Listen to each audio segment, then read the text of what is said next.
اللہ تعالی علیہ وسلم نے فرمایا شعبان میرا مہینہ ہے، رمضان میرے رب کا مہینہ ہے۔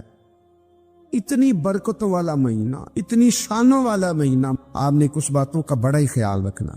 ایک تو آپ نے کوشش کرنی ہے نمازیں ذوق کے ساتھ پڑھی جائیں، آپ نے مسجد کے ساتھ دلچسپی پیدا کرنی ہے۔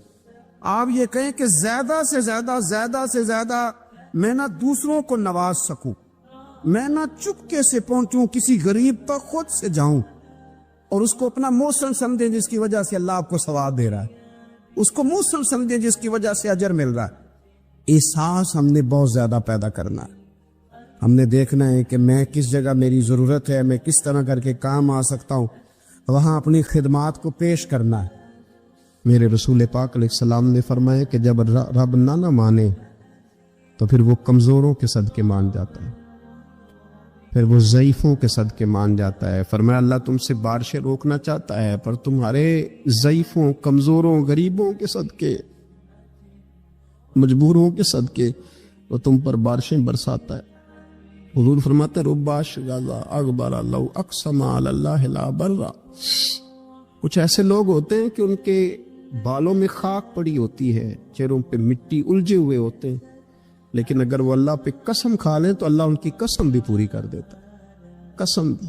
حضرت سیدنا عبداللہ ابن عمر فرماتے میں حضور کی مجلس میں حاضر تھا، حضور مانگنے لگے اللہ سے، حضور اللہ سے مانگنے لگے۔ میں تو کئی دفعہ یہ دعا بھی مانگنے لگ جاتا ہوں کہ اللہ تو ان دعاؤں کی طرف تو دیکھ جو تیرے رسول نے ہمارے لیے مانگی۔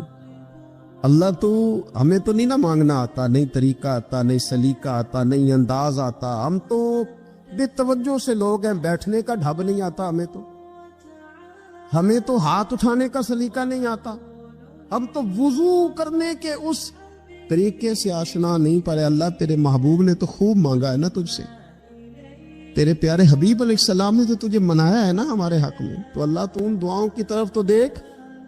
حضرت عبداللہ ابن عمر رضی اللہ تعالیٰ عنہ فرماتے میں حضور کی مجلس مبارکہ میں بیٹھا تھا، ابو داؤد شریف میں موجود ہے، کہتے حضور دعا مانگ رہے تھے۔ دعا کیا تھی؟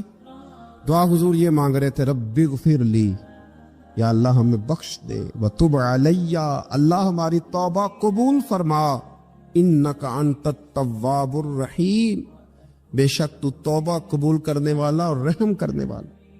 حضور دعا مانگ رہے تھے، اے اللہ رب اغفر لی، یا اللہ ہمیں بخش دے، وتب علی، اور ہماری توبہ قبول فرما، انک انت التواب الرحیم، بے شک تو توبہ قبول کرنے والا اور رحم کرنے والا۔ حضرت عبداللہ ابن عمر فرماتے اس ایک دعا کو ایک ہی مجلس میں ایک ہی جگہ بیٹھ کر میرے نبی پاک نے اپنی زبان اطہر سے 100 مرتبہ ادا فرمایا۔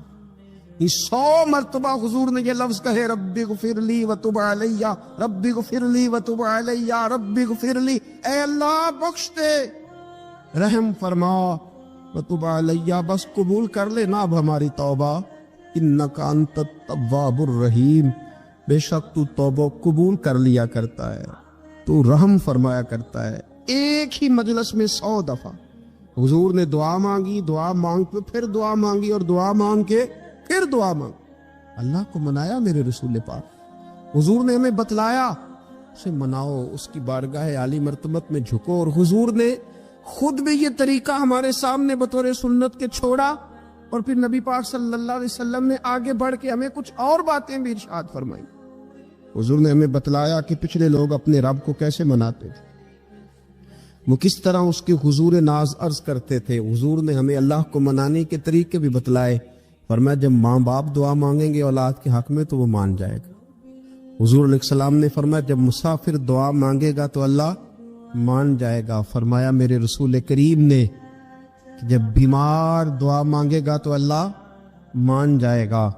اور سید عالم علیہ السلام فرمانے لگے جب تمہارے ضعیف، کمزور، مجبور لوگ دعا مانگیں گے تو اللہ مان جائے گا۔ اور حضور نے فرمایا جب تم فرض ادا کر کے دعا مانگو گے تو اللہ مان جائے گا۔ اور میرے محبوب نے فرمایا جب پچھلی رات اٹھ کے تم اس کے حضور عرض کرو گے تو وہ تمہاری دعاؤں کو قبول کر لے گا، وہ تم نے مان جائے گا۔ اور حضور نے ہمیں دن بتائے، فرمایا جمعے والے دن مانگنا مان جائے گا، شب قدر کو مانگ لینا مان جائے گا، شب برات میں دعائیں کرنا وہ مان جائے گا، رمضان کی راتوں میں مانگنا مان جائے گا، قرآن پاک کے ختم کے موقع پر دعا کرنا مان جائے گا، طریقے بتلائے۔ اب یہ ہے کہ ہم نے تو مانگنا تھا نا اس کی بارگاہ میں، ہم نے تو حاضر ہونا تھا، ہم نے تو جانا تھا۔ اب ہم نے آگے بڑھنا ہے، اس کے حضور عرض کرنا ہے۔ حضور نے ہمیں بتلایا، ہمارے پیارے رسول صلی اللہ تعالی علیہ وسلم نے بتلائی کہ جب انسان بہت زیادہ عاجزی کرتا ہے نا، بہت زیادہ عاجزی، تو پھر بھی اللہ مان جاتا ہے۔ جب وہ اس کے حضور بہت عجز کا اظہار کرتا ہے، بہت زیادہ عجز کا اظہار کرتا ہے، وہ ڈر جاتا ہے اس سے۔ وَلِمَنْ خَافَ مَقَامَ رَبِّهِ جَنَّتَانِ، فرمایا جو میرے سامنے کھڑے ہونے سے ڈرے گا میں اسے 2 جنتیں عطا کروں۔ نبی پاک صلی اللہ علیہ وسلم نے فرمایا، حضرت ابو ہریرہ رضی اللہ تعالیٰ عنہ راوی ہے، حضور فرماتے ایک شخص مرنے لگا تو اپنے بچوں سے کہنے لگا کہ میں جب مر جاؤں تو مجھے جلا دینا، اور پھر میرے جلے ہوئے وجود کو پیس دینا، پھر مجھے ہوا میں اڑا دینا۔ پتر مجھے اڑا دینا، مجھے بڑا ڈر لگتا ہے، اگر رب نے مجھ سے حساب پوچھا تو میں قابل نہیں ہوں، اڑا دینا مجھے ہواؤں میں۔ اگر اس نے مجھ سے عذاب لیا تو حساب لیا تو بڑا سخت حساب لے گا۔ حضور فرماتے ہیں، بخاری میں موجود ہے، اس کے بچوں نے اسی طرح کیا، اس کے مرنے کے بعد اسے جلایا، ہوا میں اڑا دیا۔ اللہ کے محبوب فرماتے ہیں رب کریم نے حکم دیا زمین کو کہ اس کے ذرات کو جمع کرو، زمین نے ذرے جمع کیے، خدا نے حکم دیا تو اس کا وجود پھر سے اسی شکل میں آیا۔ تو رب کریم نے فرمایا یہ جو تو نے وصیت کی تو کیوں کی؟ اللہ جانتا ہے کہ نہیں جانتا؟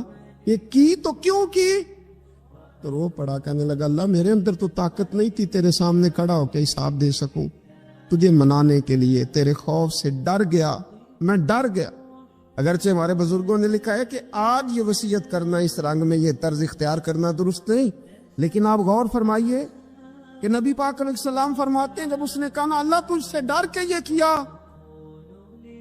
تو رب کریم نے فرمایا جا پھر میں نے تیری مغفرت کر دی، کیونکہ اللہ کو پتا تھا یہ دل سے بات کر رہا ہے۔ ہمیں یہ سمجھنا چاہیے کہ نبی پاک علیہ السلام کے دنیا میں تشریف لانے کے کچھ مقاصد ہیں۔ انبیاء جب آتے ہیں تو بڑا مقصد لے کر آتے ہیں، اس مقصد کو ہم نے سمجھنا ہے، اس پر ہم نے غور کرنی ہے اور اپنے آپ کو تبدیل کرنا ہے۔ میلاد جو ہے نا، میلاد اس کا مطلب انقلاب ہے۔ ہمارے ہاں سمجھ لیا لوگوں نے ایک کمیٹی بناؤ اور خوب جناب اچھے طریقے سے آپ ایک بزم سجاؤ، یہ بڑی اچھی باتیں ہیں، الحمدللہ اس کا اللہ بڑا اجر عطا فرمائے گا، یہ بڑی خوب بات۔ لیکن میرے عزیز جو میلاد شریف ہے نا، لفظ میلاد یہ انقلاب کا نام ہے۔ جب آپ میلاد مناتے ہیں تو آپ لوگوں کو یہ بتاتے ہیں کہ میلاد شریف سے پہلے بیٹیاں زندہ دفن ہوتی تھیں، اور جب حضور کا میلاد ہو گیا تو اب تو بیٹی قانونی وارث ہے باپ کی، اسے اعزاز مل گیا، انقلاب آ گیا۔ میلاد سے پہلے لوگ منڈیوں میں بکتے تھے، انسان کی کوئی قدر نہیں تھی، لیکن جب میلاد ہو گیا انقلاب آ گیا۔ اب یہ برادری کے رٹے، یہ قبیلوں کی لڑائیاں، یہ سب جہالت قرار پائیں۔ قبیلے صرف تعارف کے لیے، باقی کوئی بڑا نہیں کوئی چھوٹا نہیں۔ ان اکرمکم عند اللہ اتقاکم، اللہ کی نظر میں اس کی عزت زیادہ ہے جو پرہیزگار زیادہ ہے۔ اب انقلاب ہے، اب اس نام پر قوم کو تقسیم نہیں کیا جائے گا۔ اب حضرت بلال حبشی آئیں گے تو حضرت عمر اٹھ کے کھڑے ہو جائیں گے، امیر المومنین ہوتے ہوئے، اور انہیں اپنی جگہ پر بٹھا کے کہیں گے بلال آپ تو ہمارے سردار ہیں۔ میلاد ایک انقلاب کا نام۔ میلاد شریف سے پہلے لوگ بتوں کی پوجا کرتے تھے، معاذ اللہ۔ میلاد شریف سے پہلے کئی جگہوں پہ درختوں کو، سورج کو، چاند کو پوجا جاتا تھا۔ اب میلاد ہو گیا، اب حضور نے قانون بنا دیا کہ سجدہ سوائے رب کے کسی کے لیے جائز نہیں، اور کوئی بھی ہو، کتنا بڑا بھی ہو، جائز ہی نہیں، سوائے اللہ کے کسی کے لیے سجدہ جائز۔ اعلیٰ حضرت رحمت اللہ تعالیٰ علیہ سے کسی نے سوال پوچھا کہ ایک تو ہے نا کہ سجدہ عبادت کے لیے، وہ تو کفر ہے، شرک۔ اگر کوئی تعظیم کے لیے کسی کو سجدہ کرے، سجدہ کرے پر کرے تعظیم کے لیے، تو حکم کیا ہے؟ تو اعلیٰ حضرت نے 50 دلائل کتاب و سنت سے اور 150 حوالے فقہاء اور محدثین کے لکھ کے کہا تعظیم کا سجدہ بھی حرام ہے۔ سجدہ سوائے رب کے کسی اور کے لیے جائز۔ یہ سمجھ آ رہی ہے میری بات کی؟ بعض جگہوں پہ ان پڑھ پیر ملتے ہیں بیچارے, وہ کہتے ہیں جی اے معرفت دی گل ہے. میں کہ معرفت دی نہیں, یہ تے جہالت دی گل ہے, آپ جہالت کر رہے ہیں. تو نبی پاک کا میلاد انقلاب ہے. اب ہم نے اس انقلاب کے جو مقاصد ہیں ان کو سمجھنا ہے. حضور کس لیے آئے؟ ایک مقام میں نے قرآن مجید کا تلاوت کیا, اللہ فرماتا ہے وَدَاعِيًا إِلَى اللَّهِ بِإِذْنِهِ وَسِرَاجًا مُنِيرًا. فرمایا ہم نے نا اے محبوب علیہ السلام آپ کو اللہ کی جانب بلانے والا بنا کے بھیجا, اللہ کے حکم کے ساتھ, اور چمکتا ہوا آفتاب بنا کے بھیجا. نبی پاک علیہ السلام نے لوگوں کو اللہ کی جانب بلایا, عبادت کا سبق دیا. ہمارا جو وجود ہے نا یہ کچھ چیزوں کو طلب کرتا ہے. کھانا, پینا, سونا, یہ وجود کی ضروریات ہیں. اگر یہ چیزیں اسے نہیں دی جائیں گی یہ کام نہیں کر سکے گا, آگے نہیں بڑھ سکے گا. ہماری روح کی بھی کوئی ضرورت ہے. یہ جو لوگ سوال پوچھتے ہیں نا کہ جناب پیسے بھی ہیں, گھر بھی ہے, نوکری بھی اچھی ہے, دل نہیں لگتا, بور رہتا ہوں. روح پیاسی ہے, روح کچھ مانگتی ہے. روح کی غذا کیا ہے؟ اللہ کا ذکر, حضور پر درود و سلام, نبی پاک کی غلامی, یہ روح کی ضرورت ہے. آپ یہ دیکھیں نا ہر زمانے میں لوگ پوجا کرتے رہے معاذ اللہ, کوئی درخت کی, کوئی پتھر کی, لیکن ایسا دور نہیں گزرا کہ کسی نے کسی کی پوجا نہ کی ہو. رستہ غلط مل گیا تو غلط جگہ لگ گئے, لیکن کسی کی عبادت کرنا یہ انسان کے وجود کی ضرورت ہے. یہ سویرے 11 گھنٹے سو کے بھی لوگ تھکے تھکے کیوں اٹھتے ہیں؟ سو کے اٹھے اور اس کا دل کر رہا ہے 2 بندے مجھے دبائیں, اب تو فریش ہونا چاہیے تھا. کیوں؟ صرف اس لیے اس وقت سویا ہے جب رب نے سونے سے منع کیا. اگر یہ نماز کو اٹھ جاتا تو اس کی روح تازہ ہو جاتی, اس کی طبیعت بہترین ہو جاتی. نبی پاک نے ہمیں اللہ کی جانب بلایا. اوہام پرستی, ڈرنا, سہم جانا, کالا جادو, بلی رستہ کاٹ گئی, ان بیماریوں سے نکلیں. جادو کی حقیقت ہے پر جتنی ہم نے سمجھ لی ہے اس سے باہر آئے. حضور نے اللہ کی جانب بلایا. جب بندہ عقیدہ توحید و رسالت والا ہوتا ہے پھر وہ اللہ پہ بھروسہ کرتا ہے, پھر وہ صبر والا ہوتا ہے, پھر وہ شکر والا ہوتا ہے, پھر وہ قناعت والا ہوتا ہے. نبی پاک علیہ الصلوۃ والسلام نے فرمایا رب پر بھروسہ کر کے صبح تم نے گھر سے نکلنا ہے. محنت ضرور کرنی ہے, محنت زوردار کرنی ہے, محنت سے جی نہیں چرانا. ہمارے بچے محنت نہیں کرتے, بالکل مزاج نہیں. اوہو, آپ کیا کرتے ہیں؟ کہتے ہیں میں نے کاغذ جمع کرائیں, باہر جانا ہے, اور جب کاغذ آئیں گے چلے جانا. یار یہاں تو کچھ کرنا. کوئی پیشہ برا نہیں, ایک برا ہے صرف کسی کے آگے ہاتھ پھیلانا. باقی ریڑھی والا بھی نصیبوں والا ہے, محنت کر کے کماتا ہے. جس کے پیروں کو گوبر لگائے نا جانوروں کی حفاظت کرتا ہے, اور اس کے حلال والا ہے, بڑا عزت والا آدمی ہے. مانگ کے نہیں کھاتا, چوری کر کے نہیں کھاتا, کرپشن کا مال نہیں کھاتا, حلال کھاتا ہے. وہ تعظیم والا. نبی کریم علیہ الصلوۃ والسلام نے فرمایا تم نے صبح اللہ پہ بھروسہ کرنا ہے, گھر سے نکل جانا ہے. جس طرح رب پرندوں کو روزی دیتا ہے نا اسی طرح تمہیں بھی عطا فرمائے گا. آپ اپنا مزاج بنائیں عبادت کا. آپ دیکھیں اگر بارش نہیں ہوتی تھی تو حضور نماز پڑھتے تھے, سورج چاند گرہن ہو جاتا تو نبی پاک نماز پڑھتے, بارشیں زیادہ ہوتی تو نماز پڑھتے. حتیٰ کہ بدر کے دن کافر اونٹ ذبح کر کر کے گوشت کھاتے رہے, معاذ اللہ شرابیں پیتے رہے, اور جناب صدیق اکبر رضی اللہ تعالیٰ عنہ فرماتے میرے نبی پاک ساری رات نماز پڑھتے رہے, اللہ کو مناتے رہے, رب کی مدد کو بلاتے رہے, ساری رات نماز پڑھے. اپنی طبیعت لگائیں عبادت پر. ویسے بھی جو لوگ سجدے کے عادی ہو جاتے ہیں نا, جن کا سر رب رسول کے سامنے جھکتا ہے, وہ جگہ جگہ جھکنے سے بچ جاتے ہیں, مضبوط ہو جاتے ہیں. دوسرا مقام قرآن مجید کا وما ارسلنا من رسول الا لیطاع باذن اللہ. اللہ فرماتے ہم نے جو رسول بھی دنیا میں بھیجے اس لیے بھیجے کہ ان کی اطاعت کی جائے, فرما برداری کی جائے, ان کی پیروی کی جائے, ان کے نقش قدم چلا جائے. رسول اس لیے ہوتے ہیں کہ ان کے پیچھے چلو, ان کی پیروی کرو. یہ تو ہر رسول کی بات ہے. اور اگر کوئی میرے رسول پاک کی پیروی کرے, اگر کوئی امام الانبیاء کی پیروی کرے, پھر کیا ملتا ہے؟ قل ان کنتم تحبون اللہ فاتبعونی یحببکم اللہ. رب فرماتے ہیں محبوب ان سے کہو اگر رب سے محبت کرنا چاہتے ہیں تو آپ کی پیروی کریں، اللہ خود ان سے محبت فرمائے گا. نبی پاک کے طریقے پر چل کے بندہ اللہ کا محبوب بن جاتا ہے. اور غیر مشروط اطاعت صرف نبی پاک کی ہے. حضور جو کہہ دے کر گزرو، جو فرما دے. غیر مشروط اطاعت باتیں زیادہ مشکل نہیں کرنا چاہتا، باقی جس کی بھی فرما برداری ہے وہ مشروط ہے. پیر صاحب کی، استاد صاحب کی فرما برداری غیر مشروط نہیں، مشروط ہے. کسی کا بھی حکم صرف وہ مانا جائے گا جو شریعت کے دائرے کے اندر ہے. اگر دائرے سے باہر ہے تو پھر کسی پیر کا، استاد کا حکم، نبی پاک کا ہر حکم مانا جائے گا، کیونکہ حضور کی بات ہی شریعت ہے. نبی پاک کا اٹھنا بیٹھنا دین ہے، حضور کا کلام کرنا دین ہے. نبی پاک کے رستوں کا مسافر بنا جائے، حضور کی فرما برداری کی جائے، اطاعت کی جائے. نبی پاک سے پیار کرنا ہے وہ بھی کھول کے، اور حضور کا حکم ماننا ہے تو وہ بھی پورا. ہمارے ہاں لوگ پیار کھول کے کرتے ہیں، حکم. اچھا جناب، کسی بندے سے آپ باقی وہ سارے کام بغیر دعا کے کر رہا ہے، بینک میں تنخواہ آتی ہے دعا نہیں کراتا، لینے چلا جاتا ہے. گھومنے، سیر کرنے، سب جگہ وہ بغیر دعا کے جاتا ہے. اگر اسے کہا جائے نماز پڑھو، کہتے پیر صاحب دعا کرو میرے لیے.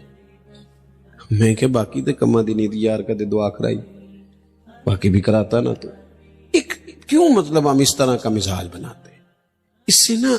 اس سے بندے کا دل سخت ہو جاتا ہے. جب وہ دنیا کے کام بھاگ بھاگ کے کرے اور دین کے کاموں میں سستی کرے تب یہ سخت ہو جائے گی، آپ بے چین ہو جائیں گی. نبی پاک کی فرما، صحابہ نا بحث نہیں کرتے تھے، حکم مانتے تھے. جو غلام ہوتے ہیں نا، غلام تو غلامی کرتے ہیں. غلام جو ہوتے ہیں وہ ویسے. اچھا کچھ لوگ کہتے ہیں یہ فلانا کام جو دین نے حکم دیا اس کی حکمت بتائیں، تو میں کہتا ہوں حکمت سمجھ میں آ جائے تو ٹھیک ہے، نہ بھی آئے تو ہم غلام ہیں.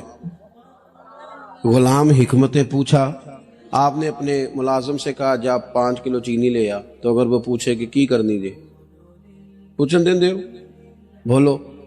ہم کہتے ہیں بھئی تم جس کام کی تنخواہ لیتے ہو نا وہ کام کر. آپ نے ڈرائیور رکھا ہے، ڈرائیور سے کہا چلو میرے ساتھ لاہور، تو وہ کہنے لگا اتھے کی ہے، جو کرنے دیتے ہیں آپ. غلامی کرتے ہیں، بحث. یہاں لوگ پوچھتے ہیں، ہماری حکومتوں سے کہا جائے نا کہ سود حرام ہے، منع کرو، اسے ختم کرو، تو کہتے ہیں بورڈ بٹھانے لگے ہیں. کس بات کا بورڈ بٹھاؤ گے؟ کیوں بٹھاؤ گے؟ اس پر ڈبیٹ کی ضرورت ہے جسے کتاب و سنت نے حرام کہا. عورت کا پردہ ضروری ہے، اس کے لیے پی ایچ ڈی کرنے کی ضرورت نہیں. شریعت نے اسے با پردہ کیا، وہ با پردہ رہے گی. حلال حرام کے مسئلے جاننے کے لیے اللہ نے انسان کے وجود میں شعور رکھ دیا ہے. اس کے لیے بندے کا گریجویٹ ہونا یا ماسٹر کی ڈگری رکھنا ضروری نہیں. اسے پتا ہوتا ہے یہ میرے لیے حلال ہے، یہ میرے لیے حرام ہے. ہم کیا کرتے ہیں؟ دین کو خوب مناتے ہیں، ہم نعرہ خوب لگاتے ہیں، عمل کی باری آتی ہے تو سستی. بلکہ جو لوگ گھنٹوں بیٹھ کے دینی معاملات پہ ڈسکس کرتے ہیں وہ بھی بھاگ رہے ہوتے ہیں. عمل کے معاملے میں اللہ ماشاءاللہ چست ہو کے، عمل چست ہو کے. غلامی کرتا ہے. امام احمد بن حنبل ایک غلام خرید کے لائے. آپ فرمانے لگے تیرا نام کیا ہے؟ قربان جائیں. امام صاحب کہتے ہیں اس نے پہلے ہی جواب دیا تو مجھے وجد ہو گیا. تیرا نام کیا ہے؟ کہنے لگا حضور غلاموں کا نام نہیں ہوتا، آپ کسی اور کو بھی پکاریں گے تو میں سمجھوں گا مجھے ہی آواز دے رہے ہیں. آپ نے فرمایا یہ کمرے پسند کر لے، رہے گا کہاں؟ کہنے لگا حضور غلاموں کے نخرے نہیں ہوتے، آپ جہاں مجھے کہیں گے میں چپ کر کے سو جاؤں گا. فرمانے لگے روٹی کیا کھائے گا؟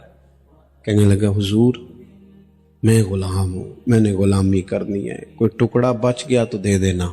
راتی جاگے شیخ صداویں، راتی جاگ دے کتے تیتھوں اتے، مالک دا در مول نہیں چھڑ دے، پاویں مارو 100 جتے. تیتھوں اتے رکھا سکھا کھا، رکھا سکھا. حضرت بلے شاہ کہتے ہیں کہ تو دیکھ تیرے اوپر اللہ کی نعمتیں کتنی زیادہ ہیں اور تیری وفاداری کتنی ہے. کتے کو تو ایک روٹی ڈالتا ہے وہ بھی بچی ہوئی، دوسری مانگے تو جوتا مارتا ہے اور وہ ساری رات تیری پہرےداری کرتا ہے. اس کا انداز دیکھ. اور تیرا بھی تو کوئی مالک ہے نا. تو سویا ہوا ہے, عشاء کے ٹائم تو سڑک پہ تھا, کھانے والی دکان پہ تھا, برگر والی دکان پہ تھا, اور فجر میں تو بستر پہ تھا. کہنے لگے راتی جاگے تے شیخ صدا میں, راتی جاگ دے کتے تیتھوں تے مالک دا در مول نہ چھٹتے, پاویں مارو 100 جتے تیتھوں اتے رکھا سکھا کھا, تے دینے جا رکھاں وچ ستے اتے تھوں اتے ایک برکی دا قدر پچھانن, پاویں مالک ہومن ستے او تیتھوں اتے اٹھ بلیا چل یار منا لے, نہیں تے بازی لے گئے نہیں کتے, نہیں تے پھر بازی لے گئے کتے. بات مانے حضور کی غلامی کریں. نوجوان دوستو, حضور نہ خطبہ دے رہے تھے, تقریر کر رہے تھے. جمعے کا دن تھا. ایک شخص کھڑا ہو گیا, ایک صحابی کھڑے ہو گئے. حضور نے ان سے کہا بیٹھ جاؤ. ہمیں تو باقاعدہ پتہ چل گیا نا یہ حلال اور حرام ہے, پھر بھی بیسیں, گفتگو ہے, تبصرہ ہے, یہ کر لیں گے, بس وہ عمرے کے بعد میں نیک ہوں, بس وہ شادیاں 4 ہو جائیں تو میں ٹھیک ہوں. پھر تجھے پکا پتہ ہے اتنا ٹائم تجھے ملے گا. حضور نے ایک شخص سے کہا, نام نہیں لیا, بیٹھ جاؤ. ایک صحابی اس کونے میں تھے, ان کے کان میں آواز گئی, مسجد کے دور کونے میں, وہیں بیٹھ گئے. ایک وہ باہر تھے کونے میں, کان میں آواز گئی بیٹھ جاؤ, وہیں بیٹھ گئے. ایک اس کونے میں. جب حکم ماننا ہے نا, جب غلامی کرنی ہے تو غلام تو بھاگ جاتا ہے, اشارہ ملتے ہی دوڑ جاتا ہے. لوگ مختلف کونوں میں بیٹھ گئے, نماز مکمل ہوئی. اللہ کے حبیب صلی اللہ تعالی علیہ وسلم نے فرمایا آپ کہاں تھے؟ حضور وہ آواز آئی تھی بیٹھ جاؤ, میں وہیں بیٹھ گیا تھا. آپ کہاں تھے؟ یا رسول اللہ میں وہ کونے میں تھا, میرے کانوں میں آپ کی مقدس آواز آئی بیٹھ جاؤ تو میں وہیں بیٹھ گیا. آپ کہاں تھے؟ یا رسول اللہ وہ دور تھا, بنو غنم میں, آواز آئی میں بیٹھ گیا. محبوب فرمانے لگے نہ آپ سے کہا, نہ آپ سے کہا, نہ آپ سے کہا, میں نے تو ان سے کہا تھا. رو پڑے. یا رسول اللہ آپ نے نام تو نہیں نہ لیا, ہم نے سنا نہ بیٹھ جاؤ تو غلام جو ہوئے. مقصود تو غلامی کرنا. تیرے حکم کے پابند ہیں, سانو قید سجن دا گہنا ہے, او جنج رکھے اساں اونج رہنا ہے. سانو تے قید سجن دا گہنا ہے, سونا جنج رکھے اساں اونج. امت غلامی کا دعویٰ حضور سے کرتی ہے, فیشن وہ کرتی ہے جو راج ٹی وی پہ دیکھا ہے. دعویٰ حضور کی غلامی کا, اور بات قبیلے کی مانتی ہے. دعویٰ حضور کی غلامی کا, اور چلتی وہ لوگوں کے کہنے پہ ہے کہ لوگ کیا کہیں گے. حضور اس لیے آئے ہیں کہ نبی پاک کی پیروی کرو, حضور کے نقش قدم چلو. رسول کریم نے ہمیں آسان دین دیا ہے. یہ رسمیں, یہ رواج, یہ کہانیاں, یہ سٹوریاں, انہوں نے ہمیں مشکل میں ڈالا ہے. میں پتہ دیندار کس بندے کو سمجھتا ہوں؟ جو محفل میں آیا, جمعہ پڑھتا ہے.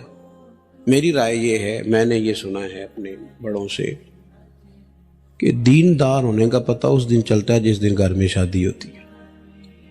مسجد میں تو سارے دیندار ہوتے ہیں, محفل والے دن بھی سارے, شادی والے دن پتہ چلتا ہے. اب کوئی دیندار ہے کہ بے دین ہے, اب پتہ چلتا ہے. دین پہ عمل کرتا ہے کہ خاندانی رسومات پہ چلتا ہے. اب پتہ چلے گا کہ دکھوں کے وقت تو اللہ رسول کا نام لیتا تھا, اب سکھ کا وقت ہے, اب بھی لیتا ہے کہ نہیں, خوشی کے وقت بھی لیتا ہے کہ نہیں. روز مرہ کے معاملات میں حضور سے سیکھیں. حضور نے ہمیں آسان دین دیا ہے. ہم تو بندے راضی کرتے کرتے, دنیا ٹھیک کرتے کرتے تھک گئے ہیں, روحیں تھک گئی ہیں. وہ لوگ گئے تھے بیچارے 4 سال کے لیے ملک سے باہر, کہ میں نے اپنا قبیلہ چلانا ہے, 40 سال ہو گئے واپس نہیں آئے, جنازے نہیں پڑھ سکے, کیونکہ دنیا راضی کر رہے ہیں. آسان دین رسول کریم نے دیا ہے. نہ ادھر ادھر بھاگو, نہ اپنے آپ کو تھکاؤ. نہیں چل سکتے ہم دنیا کے ساتھ, جو دنیا چاہتی ہے. ایک ہے ترقی کی طرف بڑھنا, وہ تو معاملہ الگ ہے.